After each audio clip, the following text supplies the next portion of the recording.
राधे राधे, हरे कृष्ण। आप सभी का दिन शुभ हो। आज दिनांक है 27 अक्टूबर और दिन है सोमवार और आज है कार्तिक मास के शुक्ल पक्ष की षष्ठी तिथि, जो कि आज पूरा दिन रहेगी और अगले दिन सुबह 7:59 पर समाप्त होगी। आज ब्रह्म मुहूर्त का समय सुबह 4:57 से 5:45 तक रहेगा। सूर्योदय होगा सुबह 6:33 पर, सूर्यास्त होगा शाम 5:48 पर और राहु काल सुबह 7:30 बजे से 9 बजे तक रहेगा। आज आप सुनेंगे कार्तिक मास महात्म्य के 21वें दिन का अध्याय और कार्तिक स्नान की कथाएं। कल श्री तुलसी चालीसा पाठ और आरती में पता नहीं कैसे आवाज बंद हो गई थी और आपको आवाज नहीं सुनाई देने के कारण जो असुविधा हुई उसके लिए मुझे क्षमा कर दीजिएगा। आज सुनते हैं कार्तिक मास में सुनी जाने वाली 8 वारों की कहानी। एक बार एक माँ और एक उसका बेटा था। एक बार माँ कार्तिक स्नान करने गई तो जाने से पहले अपनी बहू से बोल कर गई कि बहू, मेरे बेटे को रोज सुबह रोटी दे दिया करना। बहू ने कहा, अच्छा माँ जी, दे दूंगी। अगले दिन सुबह बेटा उठकर बोला, माँ रोटी दो। बहू बोली, ना तो माँ है ना रोटी, कमा के लाओगे तभी रोटी मिलेगी। वो बोला, भाग्यवान, मैं तो कमाना ना जानूं। लेकिन बहू नहीं मानी। उसने कहा, अच्छा तो 4 रोटी दे दो। बहू ने बनाकर रोटी दे दी और वह रोटी लेकर कुएं की पाल पर जाकर बैठ गया और कहने लगा, राम कमाना ना जानूं। तब भगवान एक ब्राह्मण का वेश बनाकर आए और बोले, तुम ऐसे उदास क्यों बैठे हो? तब वह बोला, मेरी पत्नी ने कहा है कि कमा के लाओगे तभी रोटी मिलेगी, पर मैं तो कमाना नहीं जानता।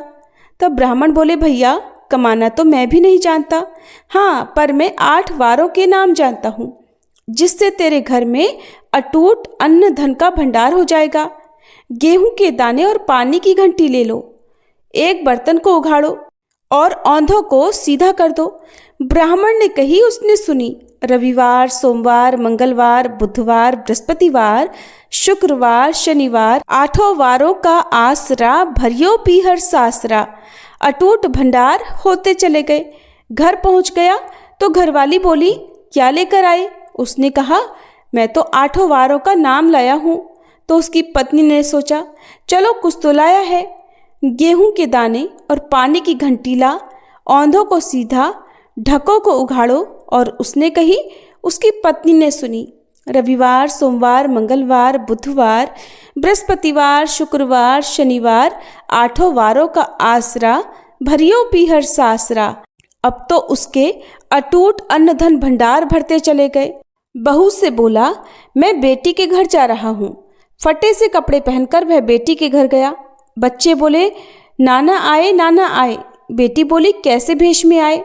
बच्चे बोले, मैले भेष में आए हैं। उसने बेटी से कहा, बेटी 8 वारों की मेरी कहानी सुन ले। तो बेटी ने कहा, पिताजी मेरा मुंह तो जूठा है। उसके पिताजी भूखे ही सो गए।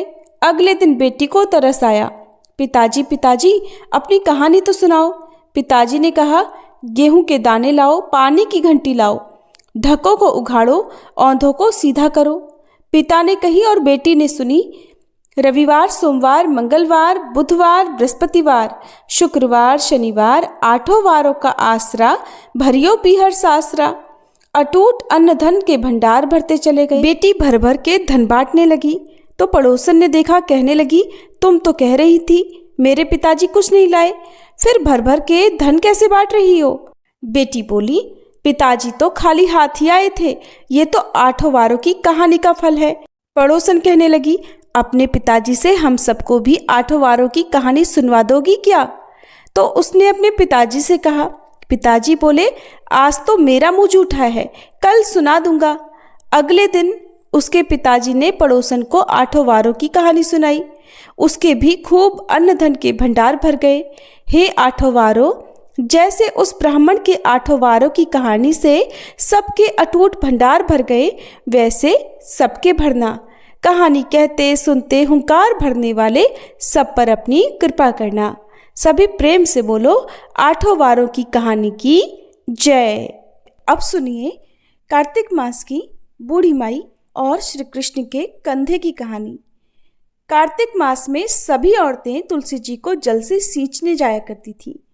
एक बूढ़ी माई भी थी जो कार्तिक मास में नियम से तुलसी जी को सींचा करती, और जब भी वह सींचने जाती तो तुलसी माता से हाथ जोड़कर कहती, हे तुलसी माता, सत्य की दाता, मैं तेरा बिरवा सींचती हूँ, मुझे बहू दे, पीले रंग की धोती दे, मीठा ग्रास दे, वैकुंठ में वास दे, अच्छी मौत दे, चंदन का काठ दे, अच्छा राज दे, खाने को दाल भात दे, और 11 के दिन श्री कृष्ण का कांधा दे।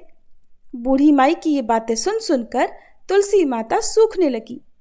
तुलसी माता को यूं सूखते देखकर भगवान श्री कृष्ण ने पूछा, हे तुलसी, तुम दिन प्रतिदिन क्यों सूखती जा रही हो?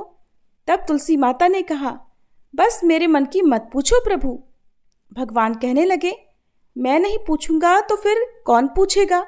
तब तुलसी माता कहने लगी, हे प्रभु, एक बूढ़ी माई आती हैं और अपनी बात कहकर चली जाती हैं। मैं उनकी सारी बातें तो पूरी कर दूंगी, लेकिन कृष्ण का कंधा कहाँ से लाऊंगी? तब भगवान बोले कि जब वह मरेगी तो अपने आप ही मैं कंधा देने आ जाऊंगा, तुम बूढ़ी माई से ये बात कह देना। इसके कुछ दिनों के बाद वह बूढ़ी माई मर गई। बूढ़ी माई के मरने पर सारा गांव इकट्ठा हो गया और उनका अंतिम संस्कार समय आने पर जब गांव के लोग उन्हें उठाने लगे तो वह बहुत भारी हो गई, किसी के उठाए ना उठी। तब सभी बोले, ये तो बहुत संस्कारी थी, बहुत पूजा पाठ करती थी और कोई पाप भी नहीं किया, फिर ये इतनी भारी कैसे हो गई? तभी बूढ़े ब्राह्मण के वेश में भगवान वहां आए और कहने लगे कि ये भीड़ कैसी है? तब गांव के लोग बताने लगे कि एक बूढ़ी माई रहती थी, वही मर गई है और ये इतनी पापिन थी कि उसकी अर्थी नहीं उठ रही, ये बहुत भारी हो गई है। वैसे तो अपने जीवन में इसने बहुत पूजा पाठ की। तब भगवान बोले कि मुझे इसके कान में कुछ कह लेने दो, फिर ये उठ जाएगी। ऐसा कहकर भगवान ब्राह्मण के वेश में बूढ़ी माई के पास गए और उसके कान में कहा कि माई, तू अपने मन की कर ले, पीताम्बर की धोती ले, मीठा मीठा ग्रास ले, वैकुंठ में वास ले, चटक की चाल ले, चंदन का काठ ले, झालर की झंकार ले, दाल भात का जीमन ले और ले श्री कृष्ण का कंधा भी ले। भगवान की ये बातें सुनकर बूढ़ी माई तो तुरंत हल्की हो गई और तब भगवान स्वयं उन्हें अपने कंधे पर लेकर गए। इस प्रकार बूढ़ी माई को मुक्ति मिल गई और वह वैकुंठ लोक चली गई। हे तुलसी माता, जैसे आपने उन बूढ़ी माई की मुक्ति की, वैसे ही हम सब की करना। जैसे भगवान ने उन्हें कांधा दिया, वैसे हमें भी देना। सभी प्रेम से बोलिए, तुलसी माता की जय, श्री कृष्ण भगवान की जय। अब सुनिए पथवारी माता की कहानी। एक बार पथवारी माता पाल और विनायक जी में विवाद हो गया। सभी आपस में स्वयं को एक दूसरे से बड़ा बताने लगे। इतने में ही ब्राह्मण का एक लड़का वहां आया। पाल, पथवारी और विनायक जी ने उसे रोका और कहा, लड़के रुक जा और हमारा न्याय तो कर। लड़का बोला, मैं कल वापस आऊंगा तब न्याय करूंगा। घर आकर लड़के ने माँ से कहा, माँ, मुझे कल पाल, पथवारी माता और विनायक जी का न्याय करना है। तो माँ ने कहा, बेटा सबको बड़ा बता देना। दूसरे दिन लड़का वहां गया और बोला, पाल माता आप बड़ी हो, क्योंकि हर व्यक्ति आता है और स्नान ध्यान करके शुद्ध होकर जाता है और आप सबकी रक्षा करती हैं। हे पथवारी माता, आप सबसे बड़ी हो, क्योंकि जितने भी तीर्थ धर्म ध्यान कर ले पर आपकी पूजा किए बिना उनका कार्य पूर्ण नहीं होता। आप जीवित को भी तारती हैं और मरने के बाद भी उद्धार करती हैं। पथवारी माता पथ की धराणी, इसलिए आप बड़ी हो। अब विनायक जी से वह लड़का बोला, सबसे पहले शुभ काम में आपको ही मनाया जाता है, इसलिए हे विनायक जी, आपको ध्याए बिना तो कोई काम सिद्ध नहीं होता, इसलिए आप बड़े हो। अब तो पाल माता, पथवारी माता, विनायक जी भगवान उस लड़के की चतुराई से प्रसन्न हो गए और बोले, लड़के तुमने तो हम सबको ही बड़ा कर दिया और उसको सुखी रहने का आशीर्वाद दिया और कुछ जौ के दाने उसके अंगोछे में डाल दिए। लड़का सोचने लगा, ये तो घाटे का सौदा रहा। सारा दिन खराब करके इनका न्याय किया और बदले में इतने से जौ मिले। उदास मन से घर आकर उसने अंगोछा एक कोने में डाल दिया। माँ ने पूछा, बेटा न्याय करके क्या लाया है? तब लड़का बोला, माँ कोने में जो पड़ा है देख ले। माँ ने जैसे ही अंगोछा उठाया उसमें से तो ढेरों हीरे मोती बिखर गए, जगमग करने लगे। तब माँ देखकर प्रसन्न हो गई। माँ ने बेटे को बुलाकर कहा, बेटा आज तो पाल माता, पथवारी माता और विनायक जी भगवान हम पर प्रसन्न हुए हैं। ये देखकर माँ बेटे बहुत प्रसन्न हुए।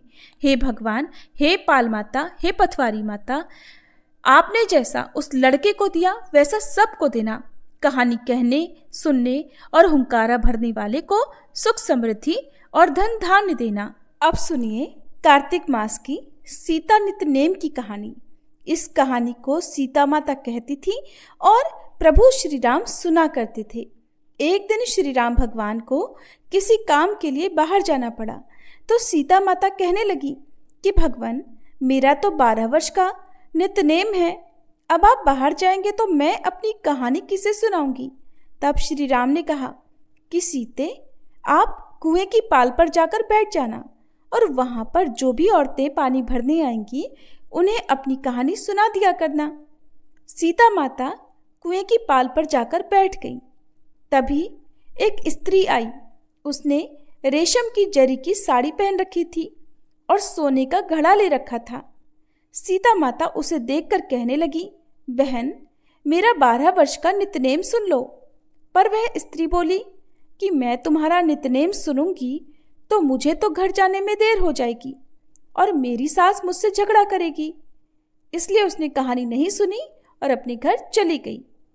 लेकिन उसके घर जाते ही उसकी रेशम जरी की साड़ी फट गई। सोने का घड़ा मिट्टी के घड़े में बदल गया। सासू ने देखा तो पूछा, अरे बहू, ये किसका दोष अपने सिर लेकर आ गई है।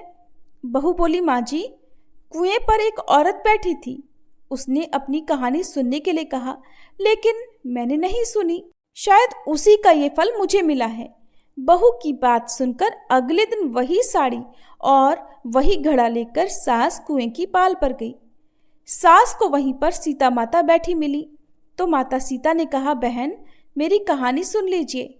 सासू बोली, एक बार छोड़, मैं तो 4 बार कहानी सुन लूंगी। तब सीता माता बोली, राम आए लक्ष्मण आए, देश के पुजारी आए, नित नेम का नेम लाए, आओ राम बैठो राम, तपी रसोई जीमो राम, माखन मिश्री खाओ राम, दूध पताशा पियो राम, सूत के पलका मोठो राम, शाल दुशाला पोठो राम, शाल दुशाला ओढ़ो राम, जब बोलूं राम ही राम, राम सवारे सबके काम, खाली घर भंडार भरेंगे, सबका बेड़ा पार करेंगे, श्री राम जय जय राम। सासू बोली, बहन, कहानी तो बहुत अच्छी लगी। फिर कहानी सुनकर सासू घर चली गई और उसकी साड़ी फिर से रेशम जरी की बन गई। मिट्टी का घड़ा भी फिर वापस से सोने के घड़े में बदल गया। बहू ने देखा तो कहने लगी, सासू माँ, आपने ये सब कैसे किया। सासू बोली, बहू, तू दोष लगाकर आई थी और मैं अब दोष उतार कर आ रही हूँ। बहू ने पूछा कि माँ जी, वह कुएं वाली स्त्री कौन है। सासू ने बताया कि वह तो सीता माता थी। वो पुराने से नया कर देती हैं, खाली घर में भंडार भर देती हैं। वह लक्ष्मी जी का वास घर में कर देती हैं और मनुष्य की जो भी इच्छा हो उसे पूर्ण कर देती हैं। बहू बोली, माँ जी, फिर तो ऐसी कहानी मुझे भी सुना दो। सास बोली कि ठीक है, तुम भी सुनो। फिर सास ने कहानी शुरू की। राम आए लक्ष्मण आए, देश के पुजारी आए, नित नेम का नेम लाए, आओ राम बैठो राम, तपी रसोई जीमो राम, माखन मिश्री खाओ राम, दूध बताशा पियो राम, सूत के पलका मोठो राम, शाल दुशाला पोठो राम, शाल दुशाला ओढ़ो राम, जब बोलूं राम ही राम, राम सवारे सबके काम, खाली घर भंडार भरेंगे, सबका बेड़ा पार करेंगे, बोलो श्री राम जय जय राम। कहानी सुनकर बहू बोली, माँ जी, कहानी तो बहुत अच्छी है। सासू ने कहा, ठीक है, अब से हम इस कहानी को रोज किया करेंगे। अब सास बहू रोज सवेरे उठती, नहाती धोती और पूजा करने के बाद नित्यनेम की सीता माता की कहानी कहती। एक दिन की बात है, उनके यहाँ पड़ोस की एक औरत आई और बोली कि बहन, जरा सी आँच तो देना। तो बहू बोली कि आज तो अभी हमने जलाई ही नहीं। पड़ोसन बोली, तो फिर तुम सुबह 4 बजे से उठकर क्या कर रही हो? तो उन्होंने कहा कि हम तो सुबह सुबह उठकर पूजा करते हैं, फिर सीता माता की नित्यनेम की कहानी कहते हैं। पड़ोसन ने उनकी बात सुनकर फिर कहा कि सीता माता की कहानी कहने से तुम्हें क्या मिला? तब वे दोनों बोली कि सीता माता की कहानी कहने से घर में भंडार भर जाते हैं, सारे काम पूर्ण हो जाते हैं, मन की इच्छा भी पूरी होती है। पड़ोसन ने कहा, बहन अगर ऐसा है तब तो फिर मुझे भी कहानी सुना दो। तब बहू बोली कि ठीक है, तुम भी ये कहानी सुन लो। राम आए लक्ष्मण आए, देश के पुजारी आए, नित नेम का नेम लाए। आओ राम बैठो राम, तपी रसोई जीमो राम, माखन मिश्री खाओ राम, दूध बताशा पियो राम, सूत के पल का मोठो राम, शाल दुशाला पोठो राम, शाल दुशाला ओढ़ो राम।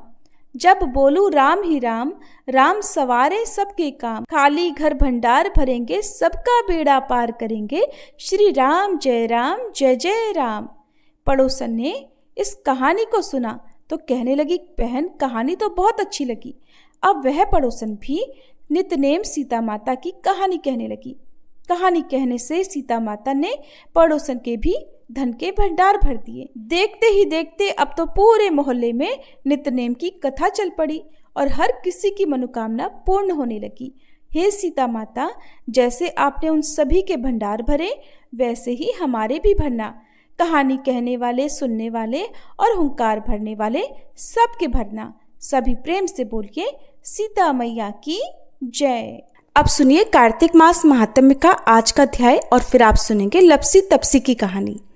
दैत्य गुरु शुक्राचार्य ने राजा बलि को बौने ब्रह्मचारी रूप में भगवान के आने का कारण बतलाते हुए कहा, हे राजा बलि, तुम्हारा राज्य प्राप्त करने के लिए ही अदिति के गर्भ से जन्म लेकर भगवान विष्णु स्वयं इस रूप में तुम्हारे यज्ञ में आए हैं।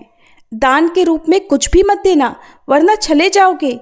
इसके उत्तर में बलि ने कहा, हे गुरुदेव, आप मुझे अधर्म का उपदेश क्यों दे रहे हैं? घर आए याचक को दान ना देना अधर्माचरण नहीं तो और क्या है? यदि विष्णु भगवान स्वयं याचक बनकर मेरे द्वार पर आए हैं तो इससे बढ़कर मेरे लिए सौभाग्य की और क्या बात हो सकती है?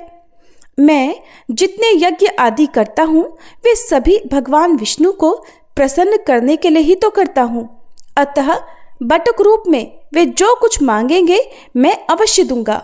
दैत्य गुरु शुक्राचार्य और बलि में अभी वार्ता चल ही रही थी कि वामन भगवान राजा बलि के यज्ञ मंडप में आ गए। बलि ने अर्घ्य आदि देकर उनका यथोचित आदर सत्कार किया, फिर हाथ जोड़कर बोला, हे नाथ, आपके दर्शन पाकर मैं कृतार्थ हो गया। अब आज्ञा दीजिए कि मैं आपकी क्या सेवा करूं? तब भगवान ने कहा, हे राजन, तप करने के लिए बस हमको 3 पग भूमि चाहिए। ये सुनकर राजा बलि ने हंसकर कहा, हे बटुक, तुमने मांगा भी तो ये क्या मांगा? कुछ धन, ग्राम, शहर, हाथी या घोड़े आदि ही मांग लिए होते। ये सुनकर वामन भगवान बोले, हे दैत्यराज, मुझे किसी प्रकार का कोई प्रलोभन नहीं है। मुझे तो तप के लिए केवल 3 पग भूमि ही चाहिए। हे राजन, ये पृथ्वी सदैव किसी के पास नहीं रहती। सारी पृथ्वी को भोगने वाले मानधाता जैसे राजा आज कहाँ हैं? अतः मुझे अधिक लोभ नहीं है, मात्र 3 पग भूमि ही चाहिए। चंचल लक्ष्मी को यज्ञ और दान आदि में लगाकर तुम्हारी तरह जो अपना मार्ग सुधारते हैं वे तो धन्य हैं। भूमि दान से उत्तम ना कोई दान हुआ है, ना कोई आगे होगा। अतः हे दानवीर राजा, मुझे मात्र 3 पग भूमि दे दीजिए। भगवान विष्णु ने राजा बलि को समझाते हुए आगे कहा, हे राजा बलि, इस संबंध में मैं तुम्हें एक प्राचीन इतिहास सुनाता हूँ, ध्यान पूर्वक सुनो। पहले ब्रह्म कल्प में भद्रमती नाम का एक दरिद्र ब्राह्मण था। उसके श्रुता, सिंधु, यशोमती, शोभा, कामिनी तथा मालिनी नामक 6 स्त्रियां और अनेक पुत्र थे। जब दरिद्रता के कारण सभी भूख से अत्यंत दुखी होने लगे, तब वह ब्राह्मण परिवार सहित कौशाम्बी नामक नगरी में चला गया। वहां जाकर भद्रमती ने सुघोष नामक एक धनी ब्राह्मण से 5 पग भूमि मांगी, जो उसने दे दी। इसी 5 पग भूमि के दान के कारण उस सुघोष नामक ब्राह्मण को श्री विष्णु का परम पद प्राप्त हुआ। इसके बाद एक अन्य ब्राह्मण के मांगने पर भद्रमती ने वह दान में मिली हुई 5 पग भूमि उसे दान में दे दी। इससे भद्रमती को मोक्ष की प्राप्ति हुई। इसी कारण मैं कहता हूं कि हे राजन, मुझे भी 3 पग भूमि तुम दे दो, जिससे उसे किसी को देकर मैं भी मोक्ष का साधन प्राप्त कर सकूं। वामन भगवान के द्वारा इस प्रकार प्रेरित करने पर राजा बलि गंगा सागर अर्थात टूटी वाला लोटा लेकर भूमि का संकल्प करने को तैयार हो गया। तब शुक्राचार्य जी तपोबल से अपना सूक्ष्म रूप बनाकर राजा बलि को संकल्प करने से रोकने के लिए गंगा सागर की टूटी में जल रोककर बैठ गए। वामन भगवान शुक्राचार्य गुरु की इस चाल को जान गए, अतएव उन्होंने एक तेज नोक वाली कुशा लेकर लोटे की टूटी के छिद्र में डाल दी, जिससे गुरु शुक्राचार्य की एक आंख फूट गई और टोटी से राजा की अंजलि में जल आ गया। तब राजा बलि ने 3 पग भूमि देने का संकल्प ले लिया और उसी समय भगवान विराट रूप धारण कर ब्रह्मलोक तक बढ़ गए और उन्होंने 2 ही पगों में संपूर्ण ब्रह्मांड नाप लिया। भगवान के पांव के अंगूठे से ब्रह्मांड फूट गया और फूटे हुए मार्ग से पानी के अनेक स्रोत बहने लगे। भगवान विष्णु का पैर उस जल से धुलता रहा। वही लोक पावन जल ब्रह्मा आदि देवताओं को पवित्र करता हुआ सप्त ऋषियों से सेवित सुमेरु पर्वत पर पड़ा और गंगा जी के नाम से विख्यात हुआ। इस प्रकार पतित पावनी गंगा जी की उत्पत्ति भगवान के चरणों से हुई, जिसके स्नान तथा स्मरण मात्र से जन्म जन्मांतर के पाप नष्ट हो जाते हैं। यह दृश्य देखकर समस्त देवता तथा ऋषि मुनि स्तुति करते हुए बोले, हे अनंत मूर्ति, जगत संचालक, परम पिता और सबके स्वामी, आपको नमस्कार है। इस प्रकार स्तुति सुनकर भगवान ने सब देवताओं को उनका अपना अपना स्थान दिला दिया और राजा बलि को रसातल भेजते हुए उसे वरदान दिया कि अग्नि में बिना मंत्रोच्चारण के जो हवन किया जाएगा वह तथा कुपात्र को अपवित्रता से दिए गए दान का फल तुम्हें प्राप्त होगा। इस प्रकार भगवान ने देवताओं को सुंदर स्वर्ग तथा बलि और अन्य दैत्यों को पाताल दिया। इतना कृत्य करके विराट भगवान पुनः वामन रूप हो गए। तब समस्त देवताओं तथा ऋषि मुनियों ने भगवान की पुनः स्तुति की। हरे कृष्ण। आज के महात्म्य में बस इतना ही। इसके आगे का वृतांत आप सभी कल के अध्याय में सुनिएगा। अब सुनिए लपसी और तपसी की कहानी। एक बार की बात है, एक लपसी था और एक तपसी था। तपसी तो भगवान की तपस्या करता था और लपसी 1.25 सेर की लापसी बनाकर उसका भोग लगाकर जीम लेता था। एक दिन वे दोनों आपस में झगड़ा करने लगे। लपसी बोला मैं बड़ा हूँ, तपसी बोला मैं बड़ा हूँ। इतने में ही देवर्षि नारद वहां आए और बोले, तुम दोनों क्यों झगड़ा कर रहे हो? लपसी ने बताया कि हे देवर्षि, मैं बड़ा हूँ, और तपसी ने कहा मैं बड़ा हूँ। तपसी बोला, मैं सारा दिन भगवान की पूजा करता हूँ, इसलिए मैं बड़ा हुआ। यह सुनकर नारद जी ने कहा कि मैं तुम्हारा फैसला कल कर दूंगा। कार्तिक मास चल रहा था। दूसरे दिन लपसी और तपसी नहाकर आए तो नारद जी ने 1.25 करोड़ की अंगूठी उनके आगे फेंक दी। लपसी का ध्यान उस अंगूठी पर नहीं गया। तपसी तपस्या करने बैठा तो उसे जमीन पर पड़ी हुई अंगूठी दिखाई पड़ी और उसे उसने अपने घुटने के नीचे छुपा लिया और तपस्या करने लगा। उधर लपसी लापसी बनाकर उसका भोग भगवान को लगाकर जीमने बैठ गया। इतने में ही देवर्षि नारद वहां प्रकट हुए। उन्हें देखकर दोनों ने उन्हें प्रणाम किया और फिर दोनों ने एक साथ पूछा, बताइए देवर्षि, हम दोनों में से कौन बड़ा है?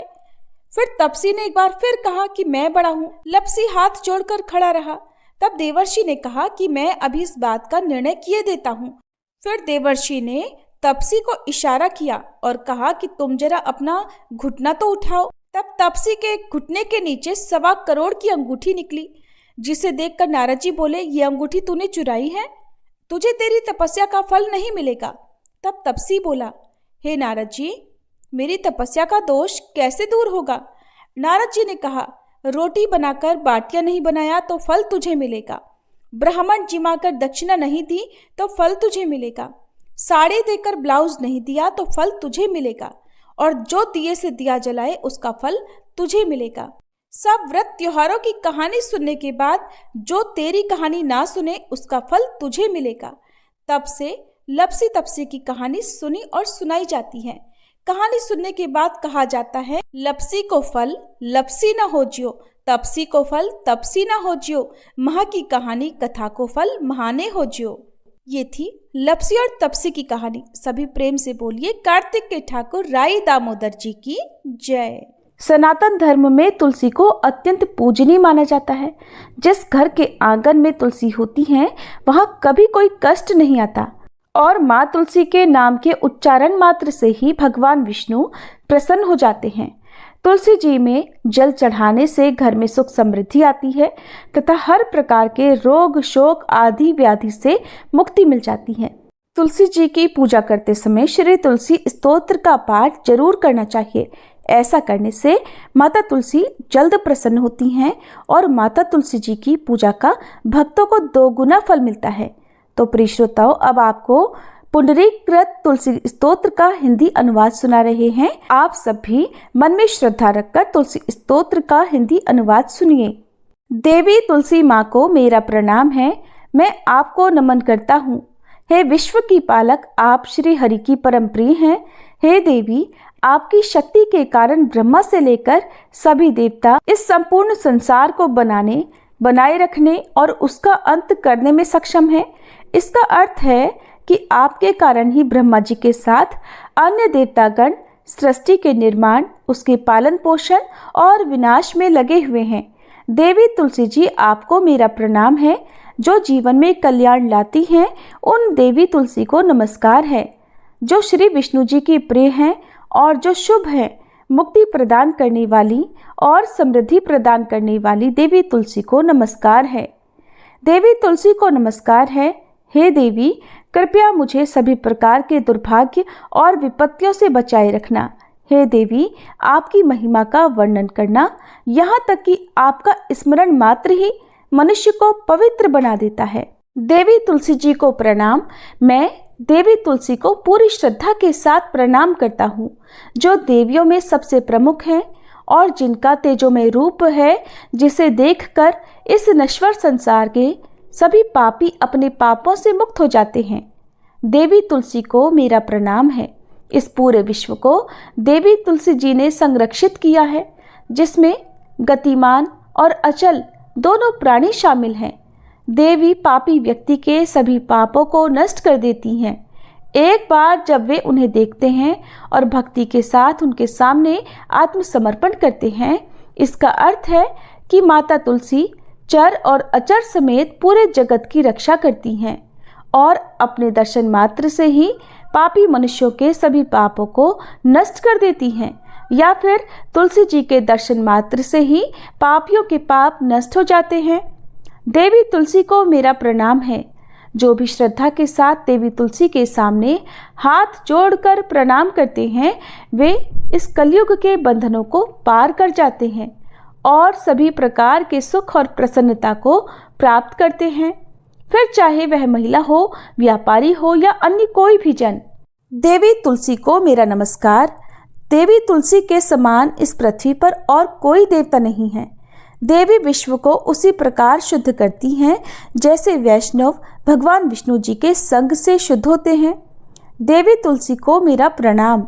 इस कलयुग में भगवान विष्णु जी के माथे पर तुलसी पत्र चढ़ाना भक्तों के मस्तक पर विष्णु जी के वरदान, कृपा और आशीर्वाद को हमेशा बनाए रखता है। इसका अर्थ है कि जो भी व्यक्ति इस कलयुग में भगवान श्री विष्णु जी के मस्तक पर तुलसी जी को अर्पित करता है, उसके ऊपर हमेशा भगवान विष्णु जी का आशीर्वाद बना रहता है। देवी तुलसी को नमस्कार है। तुलसी जी में हमेशा सभी देवी देवताओं का वास रहता है, इसलिए इस संसार में तुलसी जी की पूजा करना सभी देवी देवताओं की पूजा के समान है। इसका अर्थ है कि तुलसी जी की पूजा से सभी देवों की पूजा संपन्न हो जाती है। देवी तुलसी को मेरा नमस्कार है। आप सब कुछ जानने वाली हैं और भगवान विष्णु जी के प्रिय हैं। अपने भक्तों को आप सभी प्रकार की समृद्धि प्रदान करती हैं। देवी कृपया मुझे सभी प्रकार के पापों से बचाएं। हे देवी तुलसी जी को नमस्कार है। पहले के समय में यह भजन बुद्धिमान पुंडरीक के द्वारा हर रोज भगवान श्री विष्णु जी की पूजा करते हुए उन्हें तुलसी के पत्तों से अलंकृत करते हुए गाया जाता था। देवी तुलसी जी को नमस्कार है, जिनके 16 नाम हैं तुलसी, श्री, महालक्ष्मी, विद्या, अविद्या, यशस्विनी, धर्म का अवतार यानी धर्मिया, धर्मानना, देवी, देवी देव मनः प्रिया यानी देवियों और देवों को प्रिय, लक्ष्मी जी की प्रिय सखी, देवी, स्वर्ग, भूमि यानी पृथ्वी, अचला यानी स्थिर, चला यानी अस्थिर। देवी तुलसी के इन 16 नामों का भक्तगण पाठ करते हैं या महिमा गाते हैं।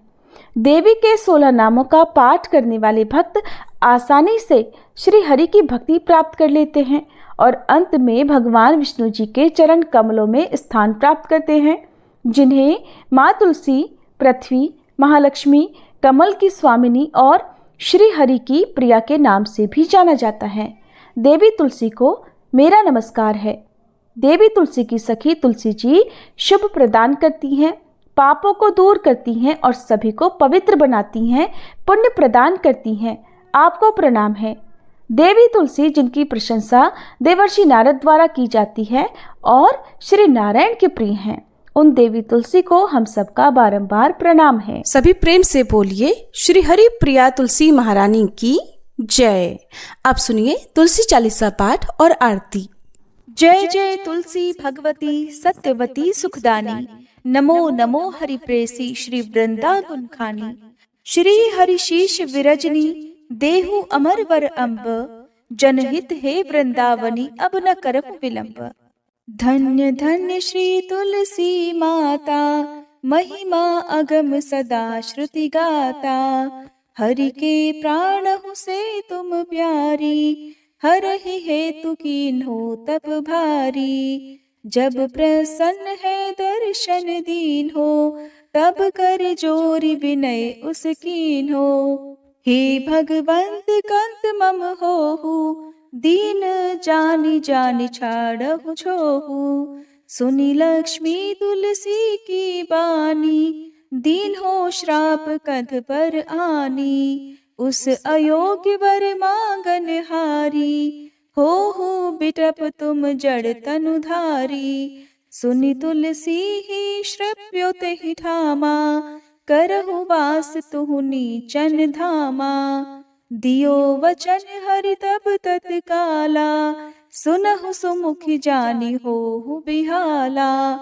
समय पाई ब्योहरो पाति तोरा, पूजहि आस वचन सत मोरा। तब गोकुल मह गोप सुदामा, तासु भई तुलसी तू बामा। कृष्ण रास लीला के माही, राधे शक्यो प्रेम लखि नाही। दियो श्राप तुलसी तत्काला, नर लोक ही तुम जन्महु बाला। यो गोप वह दानव राजा, शंख चूर्ण नामक शिर ताजा। तुलसी भई दासु की नारी, परम सती गुण रूप अगारी। अस द्वै कल्प बीत जब गयहु, कल्प तृतीय जन्म तब भयहु। वृंदा नाम भयो तुलसी को, असुर जलंधर नाम पति को। कर अति द्वंद अतुल बल धामा, कीन्हा शंकर से संग्रामा। जब निज सैन्य सहित शिव हारे, मरहि न तब हर हर ही पुकारे। पतिव्रता वृंदाती नारी, को न सके पति ही संहारी। तब जलंधर ही भेष बनाई, वृंदा ढिग हरि पहुँचो जाई। शिव हित लहि करि कपट प्रसंगा, कियो सतेत्व धर्म तो ही भंगा।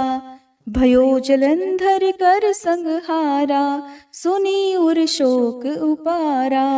तिह क्षण दियो कपट हरिटारी, लखि वृंदा दुख गिरा उचारी। जलंधर जस हत्यो भीता, सोई रावण तस हरहि सीता।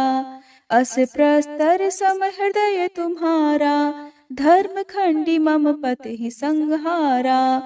यही कारण लहि श्राप हमारा, होवे तनु पाषाण तुम्हारा। सुनि हरि तुरत ही वचन उचारे, दियो श्राप बिना विचारे। लख्यो ना निज कर दूत पति को, छलन चाहियो जब पार्वती को। जड़ मति तुह अस हो जड़ रूपा, जग में तुलसी बिटप अनूपा। धग्व रूप हम शालिग्रामा, नदी गंडकी बीच ललामा। जो तुलसी दल हम ही चढ़ई है, सब सुख भोग परम पद पई है। बिनु तुलसी हरि जलत शरीरा, अतिशय उठत शीश उर पीरा। जो तुलसी दल हरि शिर धारत, सो सहस्त्र घट अमृत डारत।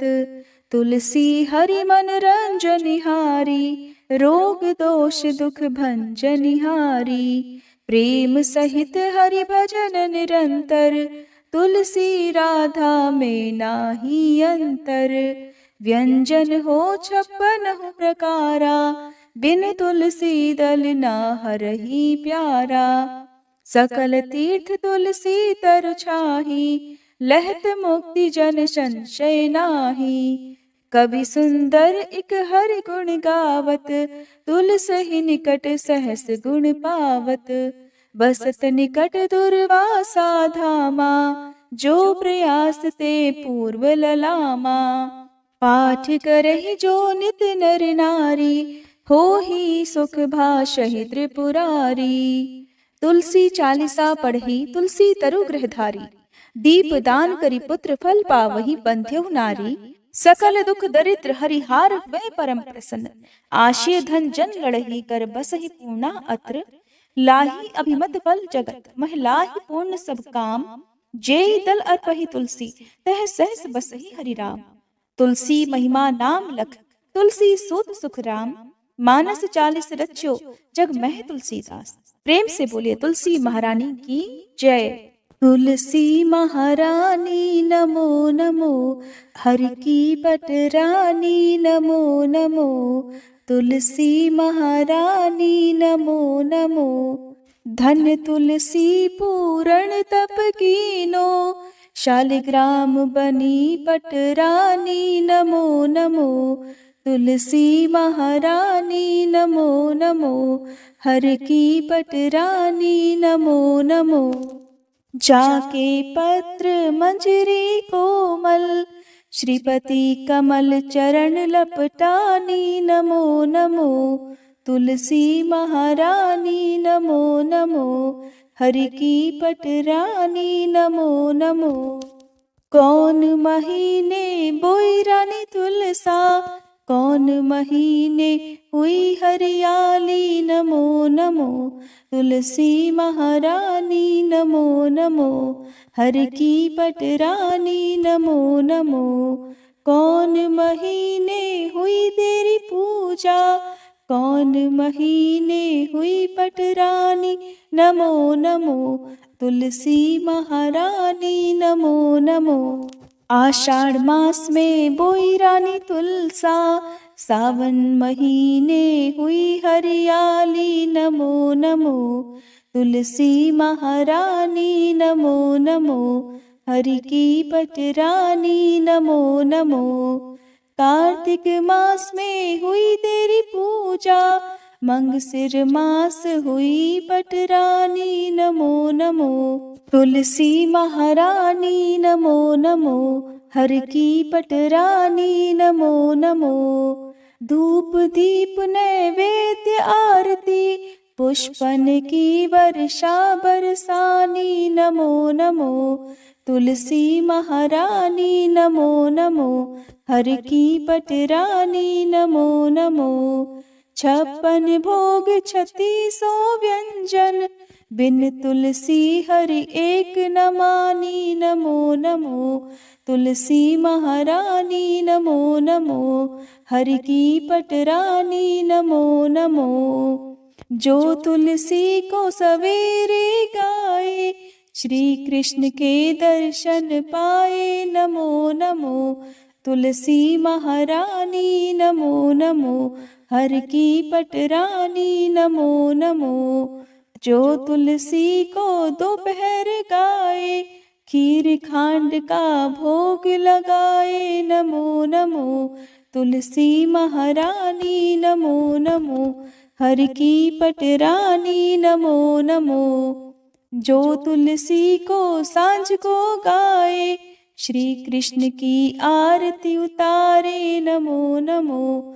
तुलसी महारानी नमो नमो, हर की पटरानी नमो नमो। जो तुलसी को रात को गाए, श्री कृष्ण के चरण दबाए नमो नमो। तुलसी महारानी नमो नमो, हरि की पटरानी नमो नमो। सब सखी मैया तेरो यश गावे, भक्ति दान दी जय महारानी नमो नमो। तुलसी महारानी नमो नमो, हर की पटरानी नमो नमो। तुलसी महारानी नमो नमो, हर की पटरानी नमो नमो। प्रेम से बोलिए श्री कृष्ण भगवान की जय, तुलसी महारानी की जय।